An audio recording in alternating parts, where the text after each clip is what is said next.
Hello and welcome. You are listening to the Ditch Decade Diets podcast.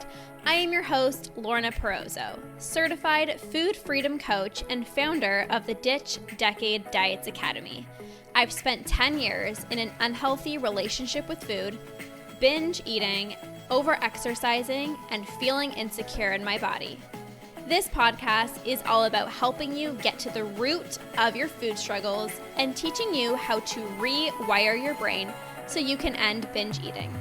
If you're ready to improve your relationship with food and cultivate more self-love towards yourself and your health, this is the podcast for you. So let's get to it and jump right in. Hello, everyone, and welcome back to our podcast today because we're going to be recording for my podcast and we're recording for Andrew's podcast. Yeah, that's right. Because we were like, we had so many things kind of brimming out of this. First of all, it's literally Christmas Day, so happy podcast. yeah, because like everyone is kind of we did some Christmas hosting today, so everyone is left. We had such really good conversations over the past couple of days that we were like, all right, we have so much to unpack here that we should just unpack this in podcast form. So I was like, why not? Let's do it. Yeah. So hopefully you guys had an amazing holiday, Christmas, if that's something that you celebrate. And, you know, we were, of course, when you're with friends or family members, the topic of health typically tends to pop up, right? Whether people are talking about, you know, diets or, oh, you don't eat this, or why are you not eating that? Or, oh, you're gluten intolerant, or, oh, like whatever, right? Like there's always, or even something like, you know, somebody mentioning like, you know, like in my case, I'm working on my knees, right? So like that comes up in conversation, right? Yeah. Or even like we got a reverse osmosis water filtration system or whatever, and we're just telling our parents about it, we're telling, you know, our friends about it and things like that, and just things like that. Like, so like health comes up in conversation, and without going into too much detail, because, you know, obviously we want to respect people's privacy and whatnot, but over this weekend when we had, you know, Christmas get-togethers and whatnot, there was one person in our family that is going through some health challenges right now. And this other person, you know, heard this person talk about how much they're struggling and, you know, what they have to go through. And it's nothing like crazy dramatic, but like, you know, they're going through some health issues. And this other person was just feeling like they felt for them. Like, you know, I wish I could, you know, like, I don't know what the right thing to say. Like, you know, I know certain things that can help this person, but I don't want to like step on their toes, or I don't know if they're going to be receptive to hearing it. And this person was getting pretty emotional because when you see somebody who is struggling with their health, you of course want to do everything that you can to support them and to help them and to encourage them. But we were having this conversation where the person that is going through certain health issues or certain health concerns, they need to be the one ready to not only change, but they also have to be the ones willing to also like put in the work to make certain changes, right? And there's different steps involved, right? Like number one, you have to have awareness of what it is that you're going through, whether it's relationship with food, whether it's hormonal issues, bloating, digestion, unhealthy relationship with food, like whatever it is, like you have to have awareness over what it is that you're going through. And then the second thing is you have to be ready to make changes to improve your situation, right? Because the thing is, if you don't have awareness, then somebody can tell you, you know, somebody can say something to you and it can either be triggering or somebody can say something to you and you're not ready to hear it yet. And, you know, then changes aren't going to be made. But also, if you have awareness, but then you're not willing to put in the work, your situation's also going to be the same, right? And so we were just having this conversation and, you know, it's like you need to be ready to hear the information in order to change, right? So I'll give an example, then you can always share your example. But a few years ago, when I used to struggle with my relationship with food, and, you know, I would people would always tell me, like, I would do these crazy restrictive diets. And I remember, like, even my mom asking, like, she's like, do you really have to, like, weigh out your food? Like, are you sure? Like, why can't you just, like, eat normally? And I'm like, no, you don't get it. Like, other people can eat normally, but, like, I can't. Like, I have to track my food. I have to weigh my food. Are you like, do you really have to go to the gym 7 days a week? I'm like, yes, like, I have to. Like, when somebody told me to not track my food, I literally, like, laughed. I'm like, no, you don't get it. But now what do I do for a living? I literally help people stop, crazy obsessing over their food, right? But I wasn't at that point. I wasn't ready to hear that information, right? And so when you are ready to hear information, obviously you're listening to this podcast, whether it's you're listening to Andrew's podcast, you're listening to my podcast, you're ready to change. Like, you're ready to become the best version of yourself, and you're putting in the work, and you are ready to make those changes, right? But for somebody, maybe you even have a family member or a friend where, you are getting better, you are healing, you are improving your health, and maybe you have a family member or a friend who isn't maybe taking the best care of your health. And sometimes, like, you want to do everything that you can to tell this person, like, hey, like, you shouldn't be doing that, or like, hey, like, you should be doing this instead. And it's like, it's so hard because you don't want to obviously trigger them or, like, step on their toes, but, like, the incredible shifts and changes that you've made because you were at that time ready to make those changes. But not everyone is, not everyone's at that point. And sometimes it can feel sad or it can feel frustrating, but, you know, you can only, this is what I always say. It's like, you can do the best that you can. You can focus on your health, your healing, your happiness, and let people feel that, let people see that. Right. And then people will wonder, like, what the heck are you doing? Like, you seem so happy, or you seem so healthy, or you seem so strong, or whatever it is, because people might not be ready to hear that information. But as long as you're focusing on yourself and your health, and, that's really what you can do. Mhm. I think, another piece of this too is, like, you cannot want something more than the other person wants it. And that's really hard, because I'm sure that people have a lot of friends and family members that you genuinely could help, but you're not the person to be giving that advice or to be giving them the help.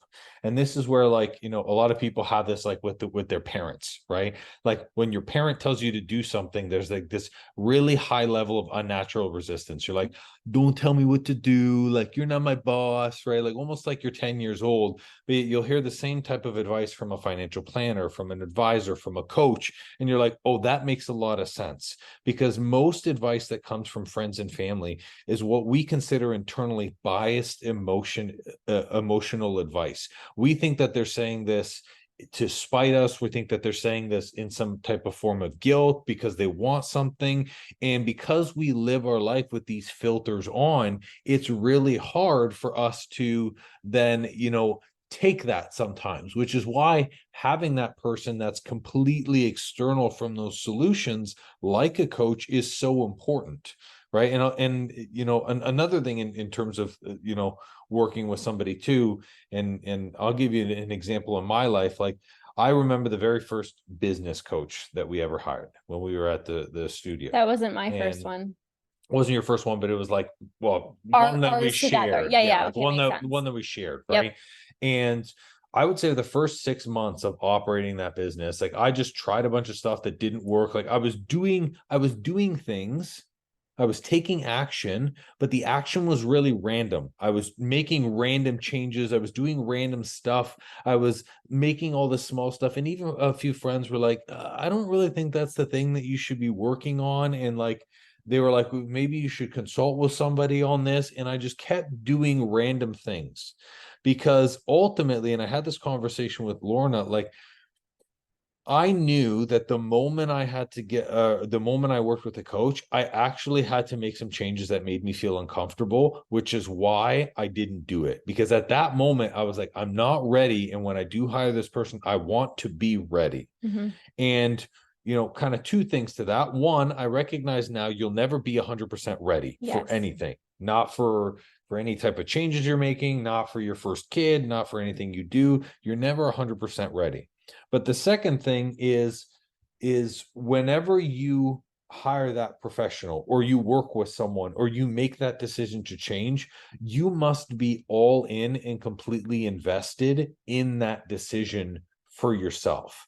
You can't half in, half out that change. And that's typically why people keep doing random stuff, because internally there's this little piece that's like, well, I know the moment I start, I'm going to have to go and I'm going to have to adjust probably a lot more things. And that's a scary thought. That's really uncomfortable. But ultimately, you know, the big thing with this kind of person that we were sharing earlier is like, sometimes as a friend or a family member, or even colleagues at work, like, you risk not saying the thing that the person needs because you're scared of how they're going to feel in the moment. So we often choose as people temporary comfortability, so we then deal with long-term uncomfortability, where in the moment, we don't want to feel bad. In the moment, we want to feel good when we're eating food. In the moment, we want to feel good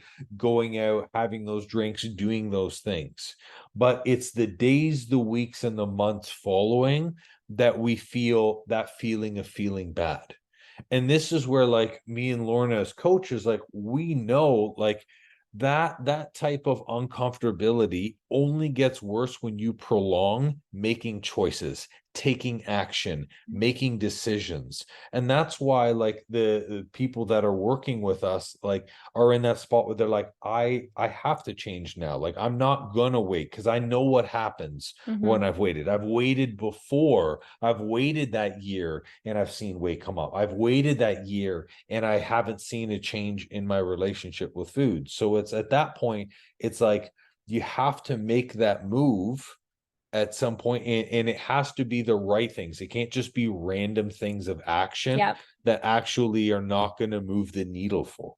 And that's the thing too, like, you can be taking quote unquote action, but if it's not the right type of action, you might actually be making things worse, right? Like, so for example, like, I used to do, I'm trying to do an example that would benefit both audiences.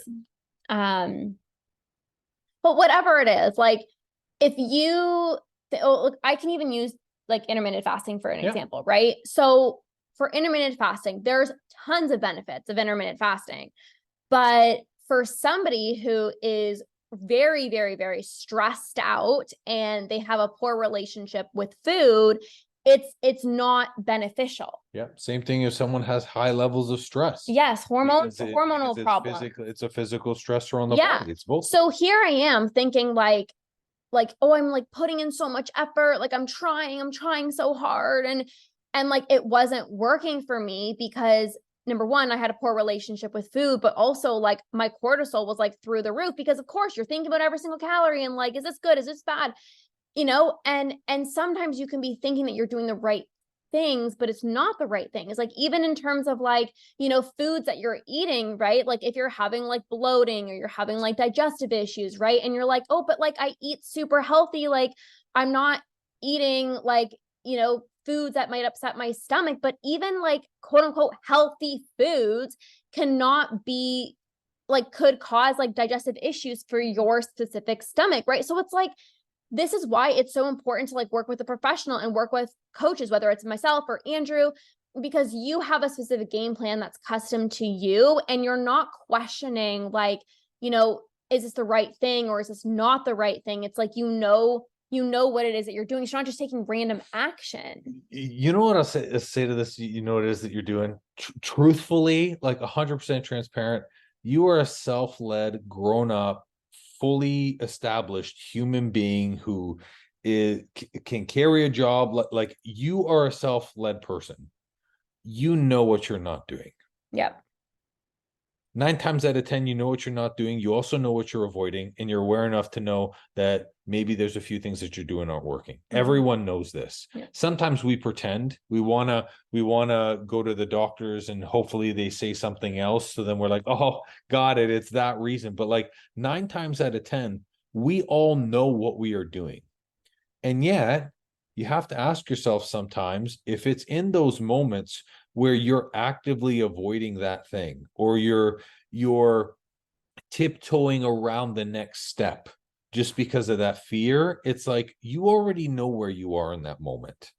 And there's a huge level of awareness, and awareness is good, like Lorna talked about at the beginning. Yeah. But awareness isn't enough. And I think especially during this time of year, at least when we're filming, like the season of holidays, the season of New Year's, like it is a seasonal change. This gives people a lot of natural awareness where they start looking back, what did I do this year? What didn't I do this year? What do I want to accomplish? What is the next step? So a lot of times you're already shining light on some of the things that like you need to make those changes on. So it's like, why not act upon it? Because shining light on it just really doesn't do anything other than just visibility. And another thing too, like even in conversation, what we recognize even like this weekend and stuff is, someone can say that, oh, I hate this about my body, or like, I don't like that I'm feeling this way, or like even for you guys right now, like whether it's like, oh, I hate that I'm out of control with food, or I hate that I'm having bloating issues, or whatever it is, right? And it's like, what action steps are you taking to better yourself? Because the thing is, sometimes when you have certain health issues or whatever it is, it's like sometimes the hardest part is literally just getting started. Like the hardest part is like, I'm going to commit to do this, right? But once you get started and you start taking the right action and you start seeing how good you feel and how, and how much better you feel in your own skin, or how much more energy you have, or the mental space in your mind, like all these different things, when you start recognizing you can wake up and not feel bloated in the morning, like it's like, oh wow, look, I actually realized that I can do this. But it always is like that first initial step. So it's like asking yourself, like, am I taking action, but also am I taking the right steps? Because when you take that action and you're taking the right action, it's like you're going to start feeling so good. And then the goals that you have for yourself is actually going to seem like it's possible for you. It's going to feel so much closer.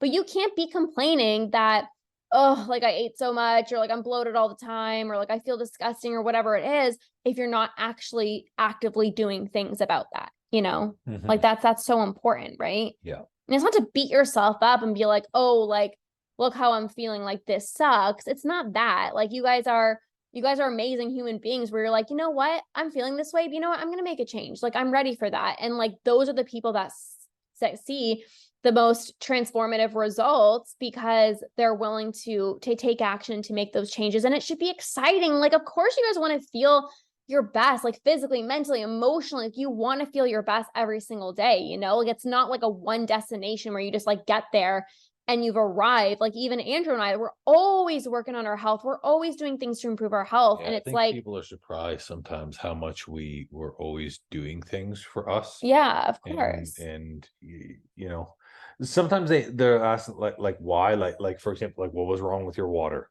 That's what people asked us originally when we made the change with the water, right? They were like, well, what's wrong with your water? It's not that there was anything quote unquote wrong, right? Like drinking water is better than not drinking water at all, right? But if we could find ways to step up and be even better, feel even better than we do now, why wouldn't we? Yeah. Right. And just explaining to people just that different change, right? Yeah. Or even for a fact, like over the holidays, and this is just a choice for me and like Lorna hasn't drank ever. Like you don't drink, Yeah. right? And me, I have like maybe 2 beers over the holidays, right? And people are like, oh, like how come you don't drink? Like is it a digestive thing, or do you just know whatever? And I'm like, it's just not for me. Yeah. That's it. And you know what? Typically, most alcohol is really inflammatory. So if it's not for me to begin with, and I don't need it, and then in combination, I know the effects of what, possibly it could be. I know that if someone's like, well, how come you're not drinking? I don't need to force myself to do that. And that's actually not a step for me that I have to actually actively look at, And no, I was just gonna say, like, a huge thing I think of just like this whole conversation is like also like being an advocate for yourself of like, if things aren't feeling well for you, you can make a change. But also it's like, so there's that, but also it's like, you also don't have to explain yourself to anyone.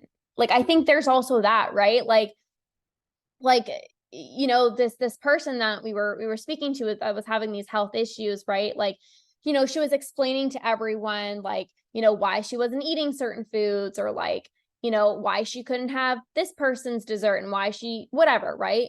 But you used to do that too. You Yes. used to feel like you had to explain yourself. Yes. Yeah. Well, I felt like I needed to explain myself because I was like triggered in those situations, right? Like, and I just felt like nobody would understand. Or also, it's like when you are like, for me, I was so like, am I allowed to eat this? Should I eat this? Can I not? Can I eat this? And I was so up in my head that the last thing I would want is for somebody to ask me, like, why are you not eating that?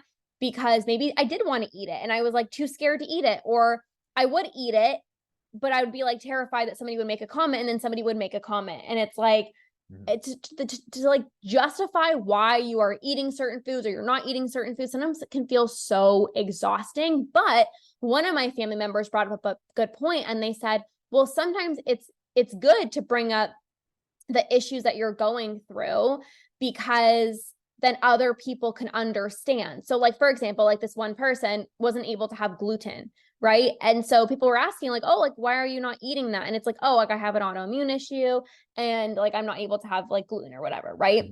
Um and so like, you know, obviously like that makes it easier for people to understand, of like, oh, okay, that makes sense, like just for people to understand. But you don't have to, like, you can if it feels good for you, but you also don't have to explain yourself, you know. It's just, again, it's really just deciding what feels best for you, whether you rather just tell people so they don't ask a million questions, or like, why are you not eating this, like you can just forwardly say it. But also if you're like, I don't even want to talk about it, like I'm just not having it, like you are more than welcome to do that as well too. Yeah, I think the most important thing in a situation like that is to not come from a place of lack where you feel like someone is owed an explanation or owed an answer, or you have to give someone information just so you feel comfortable. Like that's not it, right? And Yeah, and sometimes people just ask out of genuine curiosity, like, oh, just curious, like, why are you not drinking, or like, why are you not eating this? Like, sometimes people aren't. I think I used to believe people would ask questions because they were judging me. yeah. And the reality is sometimes people are not judging you. Like, they are like genuinely just curious and interested in why you aren't eating this, or why you're eating more of this. Like, people are just kind of like genuinely curious. And like, I think when you judge yourself less, it's so much easier to believe that people aren't judging you. Right. For sure. Yeah, Right. absolutely. Right. Yeah. I mean, ultimately, like this, conversations like this are so intriguing. I really feel like the holidays and even family gatherings or events with other people are you get to see mirrors. And what I mean by mirrors is people will either reflect the things that you say back at you, which is a very, very big learning experience, or you get to see through who people really are.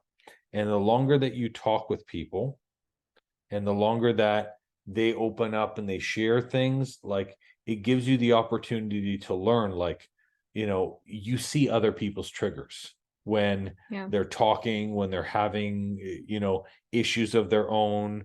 You also see how people respond to triggers, right? Like, our one family member who like cares a lot and was like, I just really wish that I could help, right?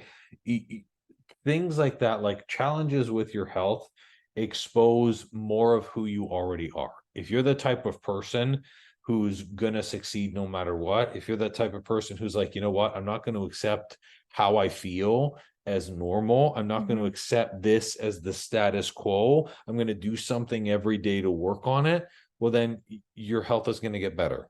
And the challenges that you're experiencing are going to become less or might go Yeah. away, right? Well, good example for Andrew and I, like, we're healthy people. And what I mean by that, I don't mean like, oh, we eat chicken and broccoli all day. Like, don't confuse that. What I mean by healthy is like, we feel good, we have energy, like we take good care of ourselves, right? But we don't want to just feel good. Like we want to feel the best that we can. So like every single day we're like doing things to like improve our health, or we're learning information, and we're just doing the best that we can, because we don't want to just be good. Like you get blood work done and it's like, oh, you're in range. It's like, okay, great, but like how can I feel even better? And like people like that just really want to become like the best version of themselves, like they're always going to be resilient and come out on the other side. Doesn't mean that Andrew and I don't have, health challenges, or we haven't had health challenges in the past, but it's like because of the mindset of like, I am going to be the best that I can. Like I'm going to be the healthiest person. I'm going to take really good care of myself. It's like we don't just settle for like okay, or like things are good. It's like I don't want to feel good. I want to feel amazing. I don't want to have good health. I want to have great health. And like that's also something important as well too, right? Like things don't have to be at rock bottom for you to take really good care of yourself. And also things don't have to just like not be good for you to take care of yourself as well too. Yeah. I think people take action, and it's not at rock bottom. People take action when they have a level of frustration great enough to make them move. Mm-hmm. Like that's why sometimes, like, one of the most interesting things that I learned was someone to say like feel like you're stuck, like get angry about it, even if it's for like 30 seconds. Why? Because like if we think about it, anytime we're looking like from an emotional perspective, right? Like sad, feeling anxious, really, really kind of like low states of depression, or even like apathetic, you're like, I actually don't really care, like I don't feel anything at all. Those register so low, you actually can't take action in that range, because your body doesn't have enough momentum, it doesn't have enough energy. So like anger is it goes frustration, it goes anger, it goes, then at that point, like determination is a form of anger, but that's channeled in a really great way, and this is sometimes like you have to almost get yourself into a different emotional state. But I think where everybody initially takes that change is where they like put their foot down and they go like, screw this, like I Mm-hmm. like I'm better than this, like Yeah. I don't deserve the way I feel. I can feel totally better. Like this is not That's me, and who I am is on the other side. This is where now I have to take that chance and make the change. And that's coming from an empowered place. Yeah. There's a big difference. We're not talking like the people that come to us are like even if you are feeling at rock bottom, but it's like, I'm ready to make that change. Like, I know I deserve better. I'm ready to be the best mom. I want to have more energy. Like, I want to feel good. I want to be there for my kids. Like, there's that empowerment versus like, oh, I feel like shit. Yeah. Like, nothing's going to work. Like, yeah, I've been like this for 25 years. So, like, nothing's gonna, like, that. No, like, we're not here for that. Like, Yeah. you know what I mean? Like, that's you got to recognize like it is okay to not feel good of where you're at. That's okay. But you're the type of person that's like, I'm going to do something about it. And I know I know I can feel better. I know that there's support available. Like, I'm going to make those changes. Like, like it's from an empowering place of like, I want to take charge of my health. And that literally you succeed, because when it's from an empowering place of I'm excited to change, I'm ready to change, like you become unstoppable, and you look forward to seeing those changes and to feeling better versus like being in that place of like nothing's gonna work. Well, of course nothing's gonna work, because you're telling yourself nothing's gonna freaking work, so of course nothing's gonna work. Like, I think one of the easiest ways to tell if you are in an empowered space, at least for most of the people that we speak to on the day to day, is empowered people own the things they're not doing, and they yes, own their mistakes very quickly. yeah, Like, hey, I could like, for example, literally like had a conversation on the console, like where the woman, and she was so honest about, she was like, I could tell you that like I don't know how to eat well. I'm not doing some of this, like I'm falling behind. I've put myself second. Like the ownership is not it is something else to say, hey, you know what? Here's like, I know exactly what it is.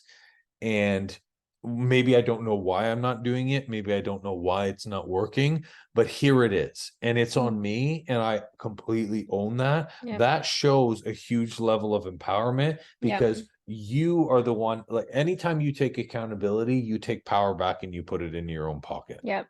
When you say you are at the effect of someone else or something else. Yep.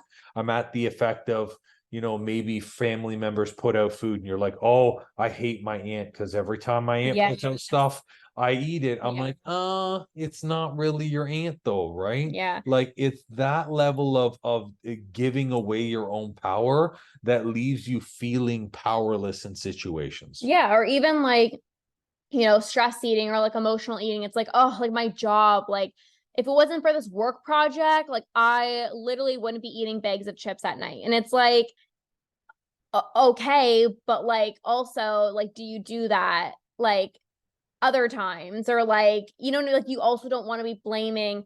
And again, work could be really stressful, right? But it's like, hey, like I chose to turn to food. Like it's like you said, it's owning that. Like I chose to turn to food tonight and I literally ate 2 bags of chips because you know what? I didn't know how to process my emotions. And even though I was very well aware of the fact that I was like really stressed and I didn't want to send out that email, I did it anyways, but like you own it, like that's way more empowering than like, oh, this freaking job. Like if it wasn't just for this job, like I wouldn't have eaten the chips. And it's like, I don't know, Yeah, absolutely. So because what it does is it leaves you an out.